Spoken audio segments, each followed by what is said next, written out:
వాక్యం చదువుకుందాం. కీర్తనల గ్రంథము 66 అధ్యాయము 18వ వచనం. నా హృదయములో నేను పాపమును లక్ష్యము చేసిన ఎడల ప్రభు నా మనవి వెనకపోవును. ప్రార్థన. పరిశుద్ధుడైన మా తండ్రి, వందనములు, స్తోత్రములు. కొద్ది సమయము దేవావాక్యము ధ్యానం చేసుకొనుచున్నాము. నీ పరిశుద్ధ ఆత్మను తండ్రి మాకు సహాయకరముగా ఉంచుము. ప్రార్థనలను దీవించుము, ఆశీర్వాదించు, వర్ధలు చేయము.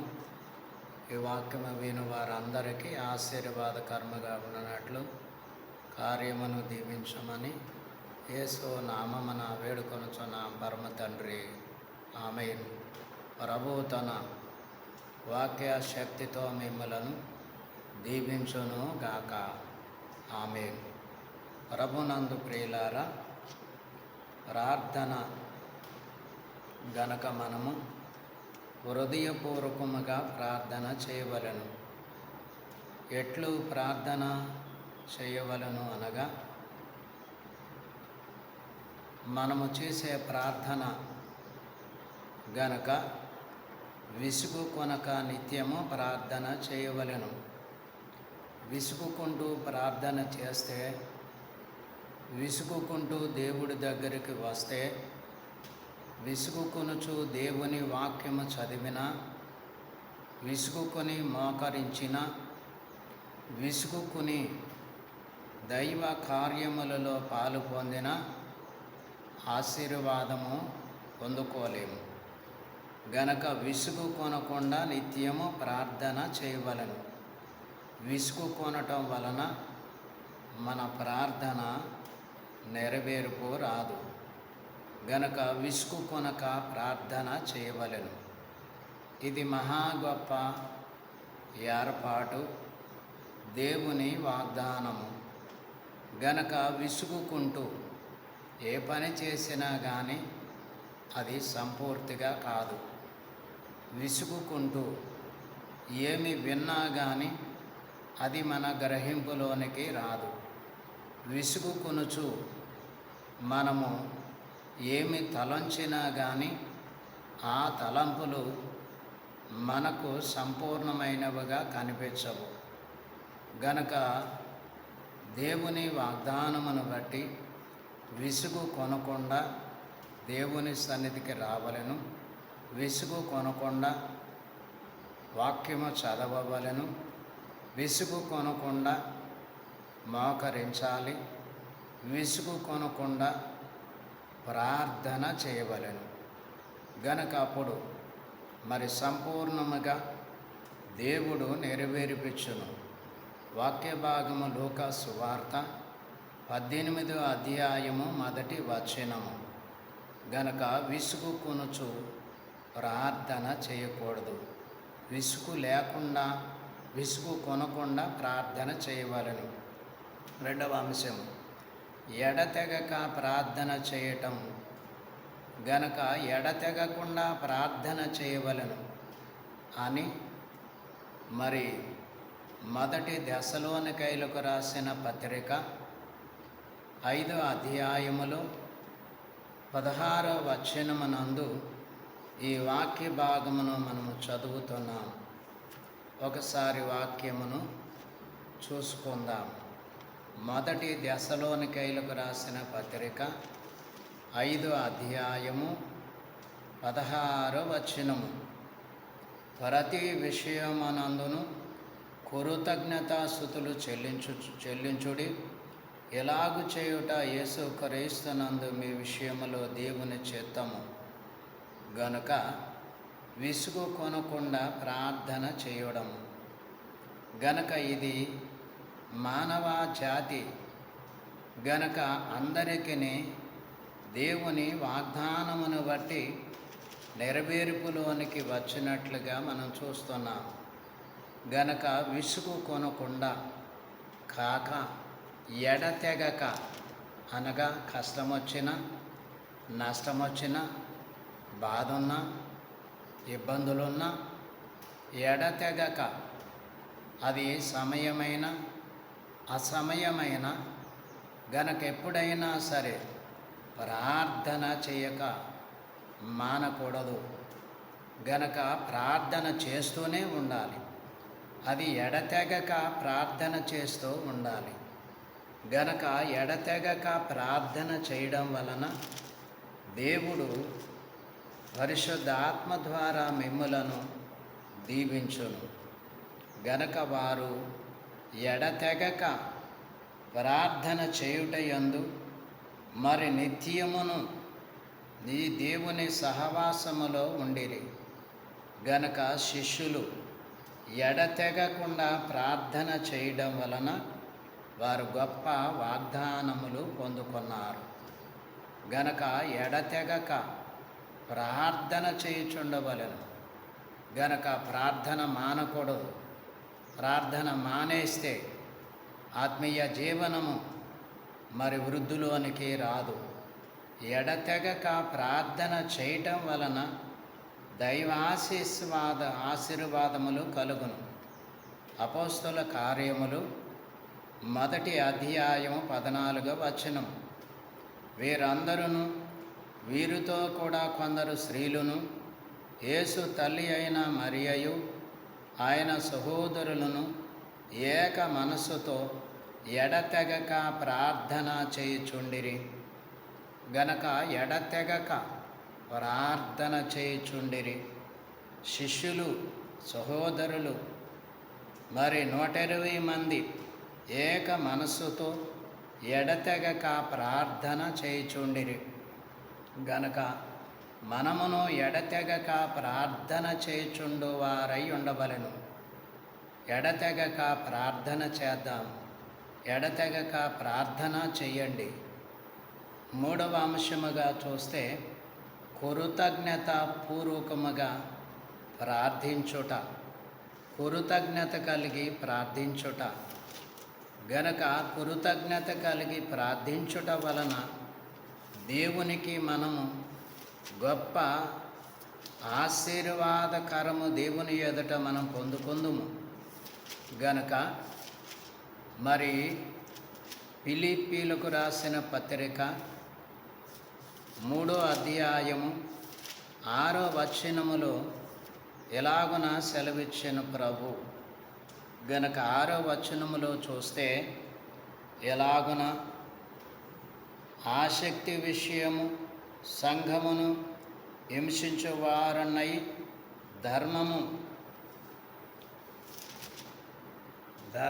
ధర్మశాస్త్రము వలననే నీతి విషయము అనిందులై యుంటిరి. ఆయనను ఏవి నాకు లాభకరమై ఉండెను. గనక ఏవి లాభకరము? కృతజ్ఞతాస్తుతి చెల్లించు విషయములో గనక కృతజ్ఞతాస్తుతులు చెల్లించవలసిన వారమై ఉన్నాం. గనక ఎప్పుడునూ కృతజ్ఞతాస్తుతులు చెల్లిస్తూ ప్రార్థన చేయువారై ఉండవలెను. గనక కృతజ్ఞతాపూర్వకముగా ప్రార్థన చేయాలి. కృతజ్ఞత లేకుండా స్తుతి లేకుండా ప్రార్థన చేయకూడదు. కృతజ్ఞత ఉండాలి. గనక మరి ప్రార్థన ఉండాలి, స్తుతి కూడా ఉండాలి. ఎలాగున దేవుని వాగ్దానమును బట్టి నీ చిత్తమును జరిగించుటకు దేవదేవుని చిత్తమును బట్టి ఇలా జరుగును. గనక నీ కృప హెచ్చుగా ఉంచి నడిపించినందుకు కృతజ్ఞతాస్తుతులు స్తోత్రములు అని ప్రార్థన చేయవలెను. గనక ప్రార్థన చేయడం వలన కృతజ్ఞతాపూర్వకముగా ప్రార్థన చేయాలి. 4వది దేవుని చిత్తానుసారముగా ప్రార్థన చేయాలి.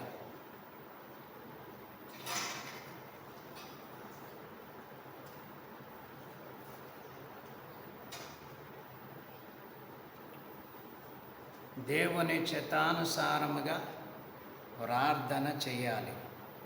దేవుని చిత్తము ఏమై ఉన్నది తెలుసుకొనవలసిన వారమై ఉన్నాం. దేవుని చిత్తం లేకుండా ప్రార్థన చేయుట ఎలాగున? గనక మనము ప్రార్థించు సమయము కూడా దేవుని చిత్తమై ఉండవలెను. గనక మొదటి యోహాను రాసిన పత్రిక 5వ అధ్యాయము 14వ వచనము. ఈ వచనమునందు ఆయనను బట్టి మనకు కలిగిన ధైర్యం ఏదనగా, ఆయన చిత్తానుసారముగా మనమేది అడిగినను ఆయన మన మనవి ఆలకించునన్నదియే. గనక దేవుని చిత్తానుసారముగా ప్రార్థన చేయాలి. దేవుని చిత్తానుసారముగానే మనము వాక్యానికి లోబడి ప్రార్థన చేయాలి. వాక్యానికి లోబడకుండా దేవుని చిత్తమునకు వ్యతిరేకముగా ప్రార్థన చేసిన ప్రార్థన ఫలింపదు. గనక గుర్తు చేసుకోనండి, దేవుని చిత్తానుసారముగా ప్రార్థన చేయాలి.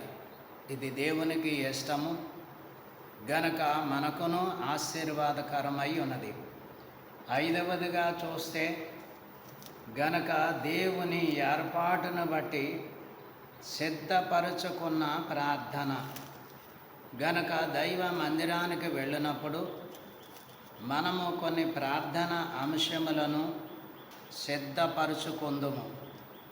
గనక సిద్ధము చేసుకొని వెళ్ళుదుము. ఆ అంశముల కొరకు ప్రార్థన చేయటానికి మనము సిద్ధపాటు కలిగి ప్రార్థన చేయాలి. కీర్తనల గ్రంథము 5వ అధ్యాయము 3వ వచనము. యెహోవా ఉదయమున నా కంఠస్వరము నీకు వినబడును, ఉదయమున నా ప్రార్థన నీ సన్నిధిని సిద్ధము చేసి కాచియుందును. గనక భక్తుడు దావీదు గారు ఉదయముననే దేవుని సన్నిధిలో ప్రార్థన సిద్ధము చేసుకున్నాడు. ప్రార్థన అంశములను సిద్ధము చేసుకున్నాడు. ప్రార్థన అంశములను సిద్ధము చేసుకొని సిద్ధపరుచుకొని సిద్ధపడి ప్రార్థనతో కనిపెట్టి ఉండుట. గనక ప్రార్థనతో విశ్వాసముతో కనిపెట్టుకొని ఉండుట. ఇది దేవుని వాగ్దానమును బట్టి మనము ప్రార్థన సిద్ధము చేసుకొని అంశములు ప్రార్థన చేసి గనక దేవుని ఎదుట కనిపెట్టుకొని ఉండవలెను. ఎలాగో కనిపెట్టుకొని ఉండడం వలన దేవుడు ప్రార్థన అంశములను దీవించును, నెరవేర్పు అనుగ్రహించును. గనక 6వదిగా మన పూర్వకముగా ప్రార్థన చేయాలి. యాకోబు రాసిన పత్రికలో 5వ అధ్యాయములో గనక ప్రభువు వాగ్దానమిచ్చిరి. 5వ అధ్యాయము 16వ వచనమునందు ఎలాగో రాయబడి ఉన్నది, మీ పాపములను ఒకనితోనొకడు ఒప్పుకొనుడి, మీరు స్వస్థత పొందినట్లు ఒకని కొరకు ఒకడు ప్రార్థన చేయుడి. నీతిమంతుని విజ్ఞాపన మనస్పూర్వకము గలదై బహుబలము గలదై ఉండును. గనక మనస్పూర్వకము గలదైన ప్రార్థన, మనస్పూర్వకముతో చేసే ప్రార్థన గనక విశ్వాసి రోగమును స్వస్థపరచును, విశ్వాసిని బాగు చేయును. గనక మరి మనస్పూర్వకము గలదై బహుబలము గలదై ఉండును ఆ ప్రార్థన. గనక మనస్పూర్వకముతో చేసే ప్రార్థన బలమైనది, అది విశ్వాస సహితమైనది. గనక ప్రార్థన నీతిమంతుని విజ్ఞాపన మనస్పూర్వకము గలదై ఉండును. గనక మన హృదయము మన మనస్సు ప్రభు తట్టు తిరుపుకొని గనక మనస్పూర్వకముగా ప్రార్థన చేయాలి. గనక ఇది మహా గొప్ప దేవుని సంకల్పము ఏర్పాటై ఉన్నది. గనక ఇది మన జీవితంలో గొప్ప వాగ్దానమై ఉన్నది. అలా మనస్పూర్వకముగా చేసే ప్రార్థనలు దేవుడు నెరవేర్పించును. అలాగున 7వదిగా చూస్తే మరి విశ్వాస సహితమైన ప్రార్థన అనగా, మరి ఇంకా చూస్తే 7వది సందేహింపక విశ్వాసము కలిగి ప్రార్థన చేయవలెను. యాకోబు పత్రిక 1వ అధ్యాయం 6వ వచనం. అయితే అతడు ఏమాత్రమును సందేహింపక విశ్వాసముతో అడగవలెను.